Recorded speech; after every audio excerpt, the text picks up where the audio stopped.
Welcome back. আজকে আমাদের আলোচনার বিষয় হচ্ছে ইকোনমির মধ্যে আজকে আমরা পড়ব ব্যাংকিং সিস্টেম। তো এই যে ভারতবর্ষে বর্তমানে যে ব্যাংকিং সিস্টেম আছে সেটাকে পড়ার ক্ষেত্রে আমরা তিনটে ভাগে ভাগ করে নেব। কীরকম? প্রথমটা হচ্ছে তোমার হিস্ট্রি, অর্থাৎ ব্যাংকিং সিস্টেম যেটা ভারতবর্ষে এই মুহূর্তে আছে সেটা কিভাবে ইভলভ হয়েছে বা কিভাবে এই জায়গায় এসছে তার ইতিহাস। দ্বিতীয় আমরা পড়ব হচ্ছে আরবিআই অর্থাৎ রিজার্ভ ব্যাঙ্ক অফ ইন্ডিয়া সম্পর্কে। আর তৃতীয়ত দেখব বর্তমানে ভারতবর্ষের যে ব্যাংকিং সিস্টেম তার অবস্থা কীরকম, অর্থাৎ প্রেজেন্ট সিনারিও। তাহলে শুরু করছি। প্রথমে আসছে ইতিহাসে। তো এক্ষেত্রে বলে রাখি যে ভারতবর্ষের যে ব্যাংকিং সিস্টেম সেটা মূলত ব্রিটিশ পিরিয়ড থেকে শুরু হয়েছিল। সেই অর্থে ব্যাংকিং বা আধুনিক ব্যাংক বলতে আমরা যেটা বুঝি তার কার্যকলাপ শুরু হয় 1881 সালে প্রথমবার যখন অওধ কমার্শিয়াল ব্যাংক প্রতিষ্ঠিত হয়। তো সেই অর্থে অওধ কমার্শিয়াল ব্যাংক হচ্ছে ভারতবর্ষের প্রথম ব্যাংক। এরপরে ভারতবর্ষের তৈরি হয় হচ্ছে পিএনবি, যেটা আজ অব দি ফাংশনিং, সেই পাঞ্জাব ন্যাশনাল ব্যাংক, সেটা হচ্ছে 1894 সালে প্রতিষ্ঠিত হয়। তাহলে আমাদের মনে রাখতে হবে কী কী, তো প্রথম কোন ব্যাংক এসেছিল? তাহলে প্রথমে এসেছিল হচ্ছে 1881 সালে অওধ ইন্টার কমার্শিয়াল ব্যাংক। তারপরে আসে কি 1894 সালে কি ব্যাংক? পিএনবি। এই দুটো আসার পর কি হয়, মোটামুটি এগুলো তো তখন ধরো সীমিত ক্ষেত্রে কাজ করতো। তারপরে তিনটে ব্যাংক তৈরি হয় গভর্নমেন্টের উদ্যোগে, সেটা হচ্ছে Bank of Bengal, Bank of Madras আর ব্যাংক অফ বোম্বে। পরবর্তীকালে এই তিনটে ব্যাংকে 1921 সালে আবার মার্জ করে দেওয়া হয়। মার্জ করে কি ব্যাংক তৈরি হয়? সেটা হচ্ছে ইম্পেরিয়াল ব্যাংক অফ ইন্ডিয়া। তাহলে 1921 সালে হয় কি ইম্পেরিয়াল ব্যাংক অফ ইন্ডিয়া। এই ইম্পেরিয়াল ব্যাংক, তাহলে এটা প্রশ্নে আসতে পারে যে ইম্পেরিয়াল ব্যাংক অফ ইন্ডিয়া কোন কোন ব্যাংকের মার্জিংয়ের ফলে তৈরি হয়েছিল? সেটা হচ্ছে তিনটে ব্যাংক। তৎকালীন আমরা জানি ভারতবর্ষ মূলত তোমার হচ্ছে বেঙ্গল, মাদ্রাস আর বোম্বে ছিল প্রভিন্স। সেই প্রভিন্সের তিনটে ব্যাংক ছিল, Bank of Bengal, Bank of Madras আর ব্যাংক অফ বোম্বে। সেই তিনটেকে মার্জ করে একটা সেন্ট্রাল ব্যাংক তৈরি করা হয়, সেটাকে বলা হয় ইম্পেরিয়াল ব্যাংক অফ ইন্ডিয়া। সেই ইম্পেরিয়াল ব্যাংক অফ ইন্ডিয়া বর্তমানে এসবিআই বা স্টেট ব্যাংক নামে পরিচিত। তো এটার পর কি হয়, 1921 সালে ব্যাংক তৈরি হয়। এরপরে ভারতবর্ষ কী হয়, স্বাধীন হয়। স্বাধীন হওয়ার পর ভারতবর্ষের যে ব্যাংকিং চিত্র সেটার আমূল পরিবর্তন ঘটে। অর্থাৎ ভারতবর্ষের তৎকালীন সরকার সিদ্ধান্ত নেয় যে ব্যাংকিংয়ের ক্ষেত্রে ন্যাশনালাইজেশন বা জাতীয়করণ করা হবে। সেই জাতীয়করণের উদ্দেশ্য ছিল যে ব্যাংকগুলোকে বেশিরভাগ সরকারের অধীনে নিয়ে আসা এবং সরকারিভাবে ব্যাংকগুলোর পরিচালনা করা। তার ফলে কি হয়, 1949 সালে প্রথম ব্যাংকে জাতীয়করণ শুরু হয়। প্রথমে তাহলে ন্যাশনালাইজ করা হয় কাকে? আরবিআইকে। সেটা কবে? সেটা হচ্ছে 1949 সালে। এই আরবিআইকে ন্যাশনালাইজ করার পর আরবিআই হচ্ছে ভারতবর্ষের সেন্ট্রাল ব্যাংক বা তোমার হচ্ছে নিয়ন্ত্রক ব্যাংক। তো এরপরে ন্যাশনালাইজ করা হয় বা জাতীয়করণ করা হয় কাকে? সেটা হলো এসবিআই বা তৎকালীন ইম্পেরিয়াল ব্যাংকে। কবে? সেটা হচ্ছে 1955 সালে। কাকে করা হয়? ইম্পেরিয়াল ব্যাংকে। এই ইম্পেরিয়াল ব্যাংকের আবার কি হয়, 1955 পর এটাকে তোমার 1959 সালে এসবিআই নামকরণ করা হয়। আর এর 7টা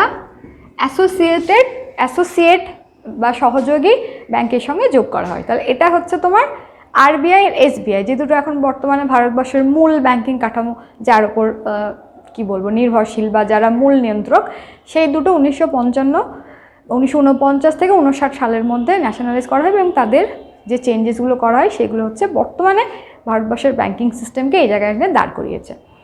এরপরে কি হয়, এরপরে 1969 সালে আরও 14টা ব্যাংকে ন্যাশনালাইজ করা হয়। তারপরে কি আসে? তারপরে আসে 1980 সাল, যেখানে আরও 6টা ব্যাংকে ন্যাশনালাইজ করা হয়। এভাবে আস্তে আস্তে ব্যাংকিং সেক্টরের দিক থেকে ভারতবর্ষের যে পাবলিক সেক্টর ব্যাংক তার অগ্রগতি শুরু হয় বা তার ডেভেলপমেন্ট শুরু হয়। এরপর হচ্ছে বর্তমানের সিচুয়েশন যেটা, সেটা কিভাবে আসে সেটা আলোচ্য বিষয়। এবার কি হয়, ধরো ব্যাংকের এই জয়যাত্রা বা যাত্রা যেটাই বলি আমরা, সেটা চলাকালীন বিভিন্ন সময় বিভিন্ন ব্যাংকিং পলিসি অনুযায়ী বিভিন্ন ব্যাংকের সাথে মার্জ করে দেওয়া হয়েছে। যেমন তোমার ভারতীয় মহিলা ব্যাংককে এসবিআইয়ের সঙ্গে মার্জ করা হয়েছে, বা বর্তমানে 2019-এর পর আমাদের এখন আর 12টা ব্যাংক আছে। সেই 12টা ব্যাংক যেমন পিএনবি, এসবিআই, তার সঙ্গে একাধিক ব্যাংকে মার্জ করে এই 12টা সংখ্যায় আনা হয়েছে। যেমন পিএনবির সঙ্গে কি হয়েছে, ওরিয়েন্টাল ব্যাংক, ব্যাংক অফ কমার্সকে মার্জ করা হয়েছে, কিংবা তোমার হচ্ছে এলাহাবাদ ব্যাংককে মার্জ করে দেওয়া হয়েছে ইন্ডিয়ান ব্যাংকের সঙ্গে। তো এরকমভাবে একাধিক মার্জিং করা হয়েছে যেগুলো 1919 সালের পরবর্তীকালে ঘটেছে, এবং যার ফলে এই মুহূর্তে ভারতবর্ষের ব্যাংকিং সিস্টেমটা অনেকটাই হচ্ছে তোমার তার যে চিত্র সেটার পরিবর্তন ঘটেছে। তাহলে এটা মোটামুটি গেল ইতিহাস। এবার হচ্ছে যে ব্যাংকিং সিস্টেমের মূল নিয়ন্ত্রক অর্থাৎ RBI, reserve bank of India, তার সম্পর্কে আমরা দেখব। এবার আসে আরবিআই বা রিজার্ভ ব্যাংক অফ ইন্ডিয়ার কথায়। রিজার্ভ ব্যাংক অফ ইন্ডিয়া প্রতিষ্ঠিত হয় কবে? 1935 সালে। 1935 কিসের বেসিসে? সেটা হচ্ছে ইয়ং হিল্টন কমিশন তার একটা রিপোর্ট প্রকাশ করে 1934 সালে, যেখানে তৎকালীন ভারতবর্ষের একটা সেন্ট্রাল ব্যাংক বা তোমার নিয়ন্ত্রক ব্যাংকের প্রয়োজন হয়, যা বাকি ব্যাংকিং ব্যবস্থাকে রেগুলেট করবে। তার প্রয়োজনীয়তা সম্পর্কে সেখানে তোমার হচ্ছে বলা হয় বা ব্যাংক স্থাপনের জন্য সুপারিশ করা হয়। সেই কমিশনের রিপোর্ট অনুসারে, যেটা 1934 সালে প্রকাশিত হয়, তার বেসিসে আরবিআই অ্যাক্ট সেটা তোমার হচ্ছে তৈরি হয়, এবং 1935 সালে শেষে রিজার্ভ ব্যাংক অফ ইন্ডিয়া নামক যে প্রতিষ্ঠান বা যে ব্যাংক আছে সেটার প্রতিষ্ঠা ঘটে। তো এরপরে কি হয়? 1935-এর পর এটা 1949 সালে ন্যাশনালাইজ হয়, অর্থাৎ তৎকালীন যখন ভারতবর্ষ ব্রিটিশ অধীনে ছিল তখন যেরকম এটা সেন্ট্রাল ব্যাংক হিসেবে কাজ করতো, স্বাধীনতার পরেও 1949-এর পর সেটা একই রকমভাবে ভারতবর্ষের সেন্ট্রাল ব্যাংক হিসেবেই কাজ করে। এক্ষেত্রে মনে রাখার বিষয় আছে দুটো, সেটা হচ্ছে কবে প্রতিষ্ঠিত হয়, কবে ন্যাশনালাইজ হয়, আর হচ্ছে এর প্রথম গভর্নর কে ছিলেন। প্রথম গভর্নর ছিলেন সেটা হচ্ছে ওসবর্ন স্মিথ, আর প্রথম ভারতীয় গভর্নর ছিলেন সিডি দেশমুখ। তো এইগুলো মাঝে মধ্যে পরীক্ষা আসে যে আরবিআইয়ের প্রথম গভর্নরের নাম কি। তো প্রথম যদি গভর্নর বলে তাহলে অবশ্যই ওসবর্ন স্মিথ, কিন্তু যদি বলা হয় প্রথম ভারতীয় গভর্নরের নাম কি, তাহলে সেক্ষেত্রে হবে সিডি দেশমুখ। এই প্রশ্নটা মাঝে মধ্যেই আসে, এটা একটু খেয়াল রেখো। তো এরপরে কি আসে? এরপরে আসে আরবিআই কিভাবে ফাংশন করে, অর্থাৎ আরবিআইয়ের যে পরিচালনা হয়, তার কাজকর্ম সেটা কিভাবে হয়। তো আরবিআইয়ের কি আছে?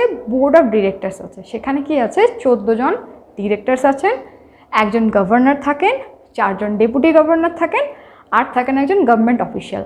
তারা মিলে যে একটা বোর্ড তৈরি হয়, সেই বোর্ডই হচ্ছে আরবিআইয়ের যাবতীয় কার্য পরিচালনা করার মুখ্য নিয়ন্ত্রক বা মুখ্য পরিচালনা করার যে কাজ সেটা তারা করে থাকেন। আর আরবিআইয়ের হেডকোয়ার্টার কোথায়? হেডকোয়ার্টার হচ্ছে আরবিআইয়ের মুম্বাই। তাহলে এই হচ্ছে আরবিআইয়ের মোটামুটি হিস্ট্রি। এবার আসে আরবিআইয়ের কাজে। তাহলে আরবিআই কি কাজ করে সেটা তো দেখো। আরবিআই হচ্ছে যেহেতু সেন্ট্রাল ব্যাংক, তার প্রথম কাজই হচ্ছে গভর্নমেন্টের ব্যাংক, অর্থাৎ গভর্নমেন্টের এজেন্ট এবং গভর্নমেন্টের ব্যাংক হিসেবে কাজ করা। কীরকম? ধরো গভর্নমেন্টের এজেন্ট অফ দ্য গভর্নমেন্ট, আন্তর্জাতিক স্তরে গভর্নমেন্টের হয়ে প্রতিনিধিত্ব করা অর্থনৈতিক বিষয়, সেখানে সেটা করে থাকে আরবিআই, অর্থাৎ গভর্নমেন্টকে রিপ্রেজেন্ট করে থাকে সেক্ষেত্রে আরবিআই। দ্বিতীয়ত হচ্ছে গভর্নমেন্টের ব্যাংক, মানে ব্যাংক অফ দ্য গভর্নমেন্ট। তো কীরকম? যেমন আমাদের অ্যাকাউন্ট, আমরা ব্যাংকিংয়ের কাজটা করি কোনো একটা নির্দিষ্ট ব্যাংকে, সেরকম গভর্নমেন্টের যাবতীয় যে ব্যাংকিং কাজকর্ম সেগুলো করে থাকে আরবিআই।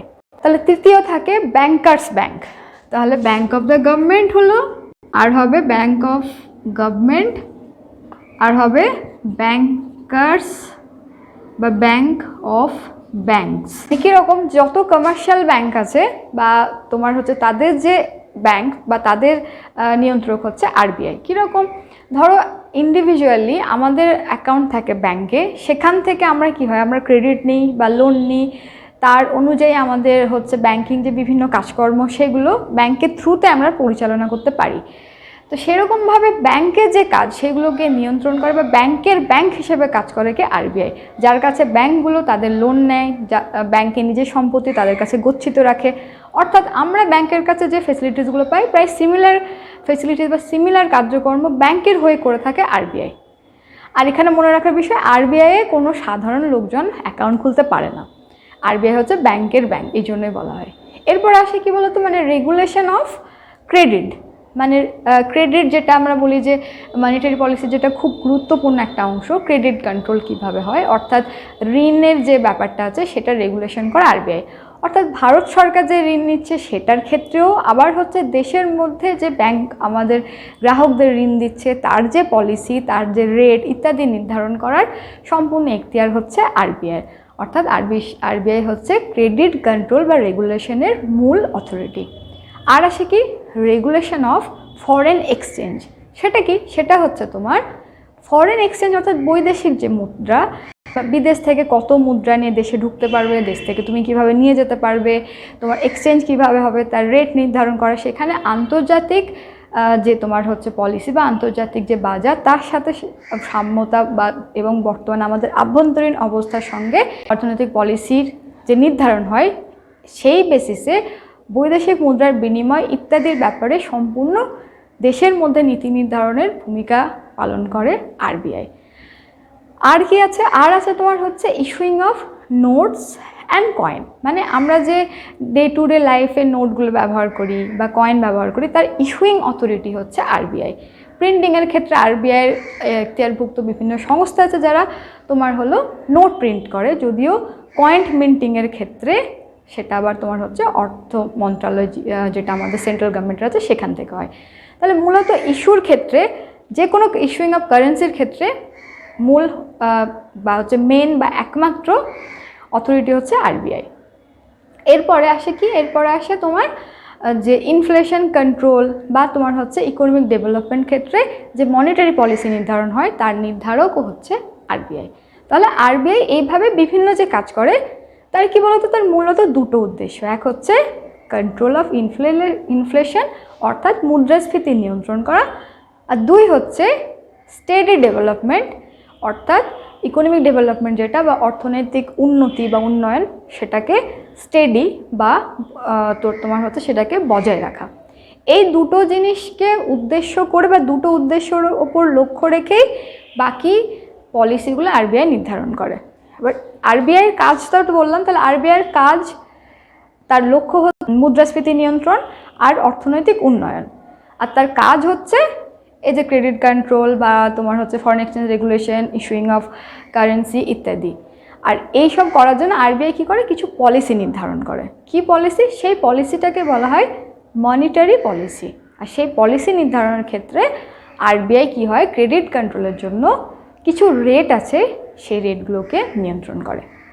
এটা হয়ে গেল আরবিআইয়ের মোটামুটি কাজকর্ম। এবার আসি present scenario of banking system in ইন্ডিয়াতে। তো বর্তমানে যে ভারতবর্ষে ব্যাংকিং সিস্টেম আছে সেই তার অন্তর্গত যে ব্যাংক আছে তাকে মূলত দুই ভাগে ভাগ করা যায়। কীরকম? সেটা হচ্ছে শিডিউল তোমার হচ্ছে কমার্শিয়াল ব্যাংক আর তোমার হলো গিয়ে কোঅপারেটিভ ব্যাংক। তো ব্যাংকগুলোকে আমরা ভাগ করছি কীরকম? সেটা হলো একটা কমার্শিয়াল আর একটা হচ্ছে তোমার কোঅপারেটিভ ব্যাংক। এই কমার্শিয়াল ব্যাংক যেগুলো আছে তাকে আবার আরও চারটে ভাগে ভাগ করা যায়। সেটা কি? প্রথমে আসে কমার্শিয়াল ব্যাংকের মধ্যে পাবলিক সেক্টর ব্যাংক বা যেগুলোকে আমরা বলি সরকারি ব্যাংক। তাহলে আসে কি? Public sector. আর আসে কি? দ্বিতীয়টা অবশ্যই তাহলে প্রাইভেট সেক্টর। প্রাইভেট সেক্টর মানে হচ্ছে যেগুলোকে আমরা বলি বেসরকারি ব্যাংক। পাবলিক সেক্টর ব্যাংকের উদাহরণ যদি বলি তাহলে এসবিআই, প্রাইভেট সেক্টর যদি উদাহরণ বলি তাহলে হবে তোমার যেমন এইচডিএফসি, আইসিআইসিআই ইত্যাদি। এবার আসে 3 নম্বর। 3 নম্বরটা হচ্ছে কি? 3 নম্বর হচ্ছে মূলত ফরেন ব্যাংক। মানে অনেক দেখবে বিদেশি ব্যাংকের ব্রাঞ্চ থাকে তো আমাদের দেশে, সেইগুলো হচ্ছে 3 নম্বর ক্যাটেগরি আন্ডারে আসে। সেগুলো হচ্ছে ফরেন ব্যাংক অর্থাৎ বিদেশি ব্যাংক। আর হয় 4 নম্বর, সেটা হচ্ছে আরআরবি অর্থাৎ রিজিওনাল রুরাল ব্যাংক। এই চারটেই হচ্ছে কমার্শিয়াল ব্যাংকের ভাগ। এবার আমরা আসবো প্রথমে যেটা, সেটা হচ্ছে পাবলিক সেক্টর ব্যাংকে। এই পাবলিক সেক্টর ব্যাংক যেটা, সেটা হলো প্রথমে বললাম যে সরকারি ব্যাংক যাকে আমরা বলি, যেখানে সরকারের নিয়ন্ত্রণটা সরকারের বা সরকার তার বেশিরভাগ শেয়ারটা হোল্ড করে, সেগুলো হচ্ছে পাবলিক সেক্টর ব্যাংক। তার মধ্যে বর্তমানে আগে অনেকগুলো ব্যাংক থাকার সত্ত্বেও এখন 2019 সালে তোমার হচ্ছে আইন করে কি হয়েছে, বিভিন্ন ব্যাংককে একে অপরের সঙ্গে মার্জ করে দেওয়া হয়েছে। ফলে এই মুহূর্তে আমাদের দেশে 12টা পাবলিক সেক্টর ব্যাংক আছে। তো এই 12টা পাবলিক সেক্টর ব্যাংকের মধ্যে তোমাদের পরীক্ষায় ভীষণ গুরুত্বপূর্ণ হবে কোন ব্যাংকে কার সঙ্গে মার্জ করা হয়েছে সেটা। যেহেতু এটা জাস্ট 2 বছর আগেই হয়েছে, তাই এখন অবধি এটার এই ক্ষেত্র থেকে প্রশ্ন আসার সমূহ সম্ভাবনা যে পিএনবির সঙ্গে কাকে মার্জ করা হয়েছে বা এলাহাবাদের সঙ্গে এলাহাবাদ ব্যাংকে এখন কার সঙ্গে মার্জ করা হয়েছে ইত্যাদি। তাহলে আমরা আবার সেটা দেখে নেব। এই পাবলিক সেক্টর ব্যাংকের মধ্যে প্রথমে আমরা আসবো কিসে? 1 নম্বরে আসছি পিএনবিতে। পিএনবি অর্থাৎ পাঞ্জাব ন্যাশনাল ব্যাংক। তো এটা প্রতিষ্ঠা হয়েছে, মানে ওল্ডেস্ট রানিং ব্যাংক, কারণ এটা প্রতিষ্ঠা হয়েছিল তোমার 1894 সালে। তারপর টিল ডেট সেটা ফাংশন করে যাচ্ছে। একবার কি হয়, 1993 সালে পিএনবি যে ব্যাংক, তার সঙ্গে মার্জ করা হয় নিউ ব্যাংক অফ ইন্ডিয়াকে। তারপর আবার এখন 1919 সালের আইন অনুযায়ী আরও দুটো ব্যাংকে মার্জ করা হয়েছে। সেটা কি? সেটা হলো ওরিয়েন্টাল ব্যাংক অফ কমার্স আর ইউনাইটেড ব্যাংক অফ ইন্ডিয়া। এই দুটোকে পিএনবির সঙ্গে মার্জ করা হয়েছে। তাহলে পিএনবি প্রতিষ্ঠা হয়েছিল 1894। তারপর এর সঙ্গে এখন মার্জ করা হয়েছে কাকে? ওরিয়েন্টাল ব্যাংক অফ কমার্স আর 2 নম্বর হচ্ছে ইউনাইটেড ব্যাংক অফ ইন্ডিয়া। আগে করা হয়েছিল নিউ ব্যাংক অফ ইন্ডিয়াকে। এবার আমরা আসছি 2 নম্বর। 2 নম্বর হচ্ছে এসবিআই। তো এসবিআইয়ের আগে অনেক অ্যাসোসিয়েট ব্যাংক ছিল বা তোমার সাবসিডিয়ারি ব্যাংক ছিল, সেইগুলোকে কি হয় মার্জ করে বর্তমানে এসবিআইয়ের সঙ্গে এমনকি তোমার ভারতীয় মহিলা ব্যাংক যে ছিল তাকেও মার্জ করে দেওয়া হয়েছে, দিয়ে সবটাকেই স্টেট ব্যাংক অফ ইন্ডিয়ার আওতায় আনা হয়েছে। এসবিআই আমরা দেখে নিয়েছি কবে প্রতিষ্ঠা হয়, 1921 সালে। তারপর ন্যাশনালাইজ হয়, তখন ইম্পেরিয়াল ব্যাংক নাম ছিল, এখন তার নাম হয়েছে এসবিআই। এরপর আমরা আসি 3 নম্বর। প্রসঙ্গত এখানে আরেকবার বলে দিই যে এসবিআই হচ্ছে লার্জেস্ট পাবলিক সেক্টর ব্যাংক। এরপর আমরা আসি 3 নম্বরে। 3 নম্বর হচ্ছে কানাড়া ব্যাংক। কানাড়া ব্যাংকের সঙ্গে মার্জ করা হচ্ছে রিসেন্ট কাকে? সিন্ডিকেট ব্যাংকে। সিন্ডিকেট ব্যাংক আর কানাড়া ব্যাংক এখন হচ্ছে একসঙ্গে কানাড়া ব্যাংক নামে পরিচিত। এবার আমরা 4 নম্বরে যাই। এবার আমরা আসি 4 নম্বরে, অর্থাৎ ইন্ডিয়ান ব্যাংক। এই ইন্ডিয়ান ব্যাংকের সঙ্গে মার্জ করা হয়েছে রিসেন্ট কাকে? এলাহাবাদ ব্যাংকে। তাহলে এর সাথে কি মার্জ হয়েছে এখন? এলাহাবাদ ব্যাংকে। তাহলে এলাহাবাদ ব্যাংক যেটা আগে ছিল এখন আর সেটা নেই, তারকে একসঙ্গে মার্জ করার পরে এখন এই দুটো ব্যাংক মিলে হয়ে গেছে কি? Indian bank. এবার আসছি 5 নম্বরে। 5 নম্বরে আছে কি? ইউনিয়ন। এই ইউনিয়ন ব্যাংক অফ ইন্ডিয়ার সঙ্গে আবার দুটো ব্যাংকে মার্জ করে দেওয়া হয়েছে। কি কি? সেটা হলো আন্ধ্রা ব্যাংক আর কর্পোরেশন ব্যাংক। তাহলে এর সঙ্গে মার্জ যেটা হলো সেটা হচ্ছে আন্ধ্রা ব্যাংক আর কর্পোরেশন ব্যাংক। তাহলে কর্পোরেশন ব্যাংক আর অন্ধ্র ব্যাংক এই দুটোকে একসঙ্গে এখন আমরা মিলিয়ে দিয়েছি ইউনিয়ন ব্যাংকে, তার জন্য এগুলোর নাম এখন হচ্ছে একসাথে ইউনিয়ন ব্যাংক। এছাড়া তোমার আরও যে ব্যাংকগুলো আছে সেগুলো হচ্ছে Indian overseas bank, UCO bank ইত্যাদি। সব মিলে হচ্ছে টোটাল 12টা। তাহলে অর্থাৎ 6 আমরা আসছি কি? UCO bank. 7 আমরা আসবো কিসে? Indian overseas bank.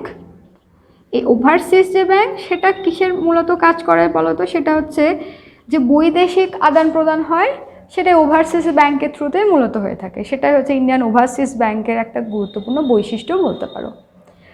এবার আমরা আসবো 8 নম্বরে। তাহলে আমাদের 12টার মধ্যে আমরা আলোচনা করেছি কটা? 7টা। এবার আমরা আসছি 8 নম্বর পাবলিক সেক্টর ব্যাংক। হচ্ছে কি? Bank of Baroda. এটা এখনও হচ্ছে একটা পাবলিক সেক্টর ব্যাংক। তার ছাড়া আছে 9 নম্বর ব্যাংক অফ ইন্ডিয়া। এর আগে আমরা একটা ব্যাংকের কথা বলেছি ইন্ডিয়ান ব্যাংক। তো ইন্ডিয়ান ব্যাংক আর ব্যাংক অফ ইন্ডিয়া কিন্তু আলাদা, দুটোই কিন্তু পাবলিক সেক্টর ব্যাংক। তারপরে আসে 10 নম্বর, সেটা হচ্ছে ব্যাংক অফ মহারাষ্ট্র। আর হচ্ছে 11 নম্বর, সেটা কি? Punjab and Sindh bank. আর হচ্ছে 12 নম্বর, সেটা হচ্ছে সেন্ট্রাল ব্যাংক অফ ইন্ডিয়া। এই হচ্ছে আমার 12টা পাবলিক সেক্টর ব্যাংক। এর মধ্যে উল্লেখযোগ্য হচ্ছে নামগুলো, হয়তো কখনো কখনো নাম দিয়ে বলতে পারি এর মধ্যে কোনটা পাবলিক সেক্টর ব্যাংক, আর থাকে কে কবে কার প্রতিষ্ঠা হয়েছে বা রিনেম হয়েছে কিংবা তোমার কার সঙ্গে কার মার্জ হয়েছে, এগুলো ইম্পর্টেন্ট, একটু দেখে রেখো। এবার আমরা আসছি প্রাইভেট সেক্টর ব্যাংক। তো প্রাইভেট সেক্টর ব্যাংক হচ্ছে তোমার যেগুলো আমরা আগেই বলেছি বেসরকারি ব্যাংক, যার মালিকানা প্রাইভেট কোনো ফার্ম বা ব্যক্তি মালিকানা বা ইত্যাদি। প্রাইভেট সেক্টর অনেক ব্যাংক ভারতে ফাংশনিং, এবং তার মধ্যে উল্লেখযোগ্য হচ্ছে যেমন তোমার আইসিআইসিআই, এইচডিএফসি, কোডাক মাহিন্দ্রা ইত্যাদি। তাহলে নাম যদি আমরা লিখতে চাই তাহলে লিখবো কি? আইসিআইসিআই, এইচডিএফসি, অ্যাক্সিস ব্যাংক, এগুলো। তারপর আমরা আসছি 3 নম্বর। 3 নম্বর কি? সেটা হচ্ছে তোমার ফরেন ব্যাংক। এই বিদেশি ব্যাংক যেগুলো, বিদেশি ব্যাংকের মধ্যে কি গুরুত্বপূর্ণ? তোমার বেশ কিছু ব্যাংক দেখবে ভারতবর্ষে আছে বিদেশি ব্যাংক, যেমন তোমার হচ্ছে Bank of America, HSBC, Hong Kong Shanghai যেটা ব্যাংক, এগুলো হচ্ছে ফরেন ব্যাংক, যেমন ব্যাংক অফ আমেরিকা ইত্যাদি। আর আসে কি 4 নম্বরে RRB কে কি বললাম, এই RRB মানে হচ্ছে রিজিওনাল রুরাল ব্যাংক। তো এর উদ্দেশ্য হচ্ছে গ্রামীণ অঞ্চলে বা যেগুলো হচ্ছে রুরাল এরিয়া, সেখানকার যারা কৃষিকাজের সঙ্গে যুক্ত কৃষক বা কৃষি শ্রমিক বা প্রান্তিক চাষি, তাদেরকে ঋণ দেওয়া, তার উদ্দেশ্য হচ্ছে RRB। বর্তমানে আমাদের দেশে প্রায় 56টা RRB আছে, যার আবার তোমার 14,000-এর বেশি ব্রাঞ্চ আছে। প্রথম প্রতিষ্ঠিত হয় 1975 সালে। 75 সালে কোথায়, সেটা হলো তোমার 4টে স্টেটে, উত্তরপ্রদেশের গোরখপুরে, রাজস্থানের জয়পুরে, আমাদের পশ্চিমবঙ্গের মালদায় আর হরিয়ানার এই 4টে জায়গায় RRB কাজকর্ম ফর্মালি শুরু হয়। তারপর সেই থেকে এখন অবধি RRBর সংখ্যা হচ্ছে 56টা। আর এই 56টা RRBর যে তোমার হচ্ছে RRB, তার আবার প্রায় 14,000+ ব্রাঞ্চ আছে ভারতবর্ষের বিভিন্ন অংশে। 14,000+ তাহলে ব্রাঞ্চ। এখানে একটা জিনিস মনে রাখার, RRB ফেসিলিটিস ইউটিতে পাওয়া যায় না, অর্থাৎ ইউনিয়ন টেরিটরিতে পাওয়া যায় না। আর অ্যাট দিস মোমেন্ট গোয়া এবং সিকিম ছাড়া প্রায় সব স্টেটে RRB ফেসিলিটি পাওয়া যায়, এটা অবশ্যই মনে রাখো। আর RRB তৈরি করার উদ্দেশ্য হচ্ছে গ্রামাঞ্চলে যারা প্রান্তিক চাষি, কৃষক, কৃষি শ্রমিক, তাদেরকে সামান্য বা যেটু ক্ষুদ্র ঋণ সেগুলো দেওয়া, এবং সব কিছু মিলে এগ্রিকালচার সেক্টর তথা প্রাইমারি সেক্টর যেটা আমরা বলি, অর্থাৎ এগ্রিকালচারের সঙ্গে সঙ্গে রিলেটেড যে সেক্টর, তার ডেভেলপমেন্ট করা, এটাই হচ্ছে RRBর মূল উদ্দেশ্য। তাহলে এই হচ্ছে আমার মেন কমার্শিয়াল ব্যাংকের ডিসকাশন। এবার আমরা আসছি কোঅপারেটিভ ব্যাংকে। তো এই আমরা প্রথমে যে ভাগ করেছিলাম, ব্যাংক 2 ধরনের হয়, কমার্শিয়াল ব্যাংক আর কোঅপারেটিভ ব্যাংক।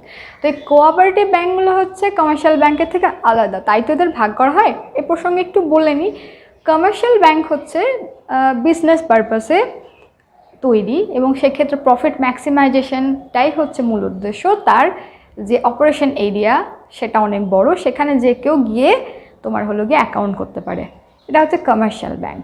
কিন্তু কোঅপারেটিভ ব্যাংক হচ্ছে কি তা নয়, সেটা হচ্ছে তুলনামূলক ছোট, যেটা কিছু নির্দিষ্ট মানুষ কিছু নির্দিষ্ট উদ্দেশ্যের জন্য তারা মিলে ব্যাংক তৈরি করেন, এবং তাদের মেম্বাররাই হচ্ছে তার শেয়ার হোল্ডার। সেখানকার মেম্বার হচ্ছে যে কেউ অ্যাকাউন্ট খোলার ব্যাপার নয়, সেখানে অ্যাকাউন্টটা হয় on the basis of share holder বেসিসে হয়। তো এটা কমার্শিয়াল পারপাসে যেমন তোমার কমার্শিয়াল ব্যাংক হয়, কোঅপারেটিভ ব্যাংক হচ্ছে মেনলি সার্ভিস দেওয়ার উদ্দেশ্যে তৈরি। আর কোঅপারেটিভ ব্যাংক কখনো গভর্নমেন্ট ব্যাংক হয় না, এটা সবসময় প্রাইভেট ওন্ড হয়। তো এই কোঅপারেটিভ ব্যাংক যেটা, সেটা 1965 সালে একটা কোঅপারেটিভ অ্যাক্ট আছে, তার বেসিসে তৈরি হয়। এটা নিয়ে এখন বর্তমানে বেশ কিছু তোমার আলোচনা চলছে যে আদৌ এগুলোকে ব্যাংক বলা যাবে কি না, সেগুলো ইত্যাদি ইত্যাদি। যাই হোক, আমাদের অত ভেতরে গিয়ে কাজ নেই। আমাদের দেখতে হবে যে কোঅপারেটিভ ব্যাংক ভারতবর্ষে যে আছে তারা কিভাবে কাজ করে। তো ওইটা হলো এই নির্দিষ্ট যে কোঅপারেটিভ অ্যাক্ট আছে তার বেসিসে কাজ করে। আর কোঅপারেটিভ ব্যাংকের কিছু তোমার অনেক ব্যাংক এখন ভারতবর্ষে ফাংশনিং, তার মধ্যে উল্লেখযোগ্য কোঅপারেটিভ ব্যাংক যদি বলি তাহলে হচ্ছে Bharat cooperative bank, Saraswat cooperative bank ইত্যাদি। তো এখান থেকে নামগুলোই আসে, আর সেরকমভাবে কিছু বিশেষত আসে না। তো এই হলো আমার মোটামুটি ব্যাংকিং সিস্টেমের একটা রূপরেখা দেওয়ার চেষ্টা। ঠিক আছে, তাহলে আজকে এই পর্যন্তই। পরের দিন আমরা আলোচনা করব ইকোনমিক্সের বিভিন্ন টার্ম, অর্থাৎ জিডিপি, জিএনপি, বিভিন্ন রেট, ক্রেডিট কন্ট্রোলের, সেগুলো নিয়ে। ঠিক আছে, আজকে এখানেই শেষ।